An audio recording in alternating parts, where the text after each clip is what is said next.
آج جس صفت پہ بات کرنی ہے، کل ہم نے بتائی صفت بصیرت اور صفت ولایت پذیری، ایکسپٹنس آف ولایہ. جب تک کمپلیٹلی ہماری نسلیں، ہمارے جوان ولایت کو ایکسپٹ نہیں کرتے، یؤمنون ببعض ویکفرون ببعض، ایسا نہ ہو کہ بعض چیزوں کو مانو بعض چیزوں کو نہ مانو. مولانا نماز پڑھوں گا سمجھ میں آتی ہے، حجاب سمجھ میں نہیں آتا. مولانا حج کروں گا، زکات دوں گا، خمس میری سمجھ میں نہیں آتا. مولانا سارے کام کروں گا، اب یہ 4 داڑھی کے بعد سے کیا ہو جاتا ہے؟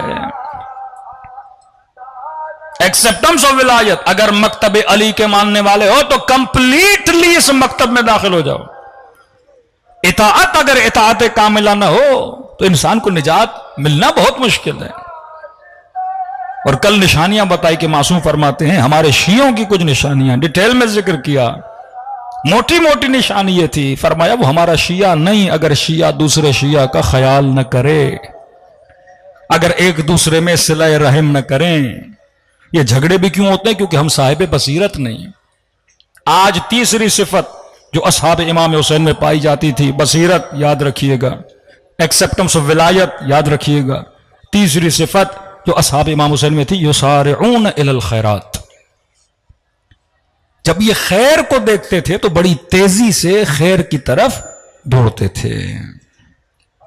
مومن کو نیکی کی تلاش ہونی چاہیے. کہ دنیا میں 2 طرح کے لوگ ہیں، ایک وہ جو خیرات کے پیچھے بھاگتے ہیں، کار خیر، دوسرے وہ جو یسارعون بالاسم والعدوان، جو گناہوں کے پیچھے بہت تیزی سے بھاگتے ہیں. آپ کا ملک کا سیاسی نظام بتاتا ہے کہ ہمارے سیاستدان برائی کے پیچھے کتنا جلدی بھاگتے ہیں. کوئی کرپشن کا کام ہو، کوئی برائی ہو، یعنی پہلے لائن میں کھڑے رہتے ہیں.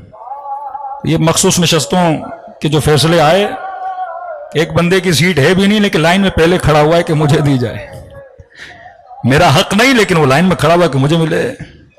یسارعون الی الخیرات، مومن وہ جو کار خیر کے پیچھے، منافق وہ جو ہمیشہ کس کے پیچھے بھاگتا ہے؟ گناہ کے پیچھے.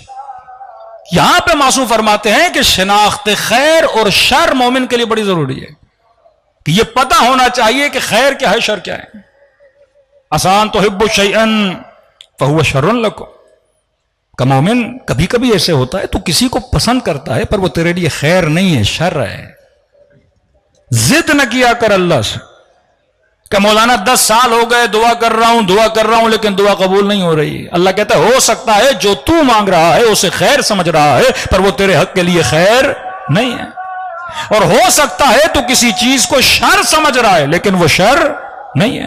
تبھی حدیث ملتی ہے نا، بعض لوگ مر جائیں گے، قیامت کے دن جائیں گے، دکھائے جگہ یہ پہاڑ بھی آپ کے، یہ گھر بھی آپ کے، یہ باغ بھی آپ کے، یہ ساری نعمتیں آپ کی، تو کہیں گے پروردگارا یہ میرے کس عمل کا نتیجہ ہے؟ تو آواز آئے گی جو دعائیں تم نے دنیا میں مانگی تھی اور میں نے قبول نہیں کی تھی، اس کے نتیجے میں میں نے تجھے اتنی نعمتیں دی ہیں.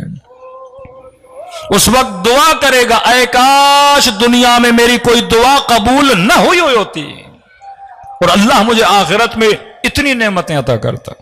تو کبھی کبھی تو کسی چیز کو خیر سمجھتا ہے وہ خیر نہیں، کبھی کبھی شر سمجھتا ہے وہ شر نہیں.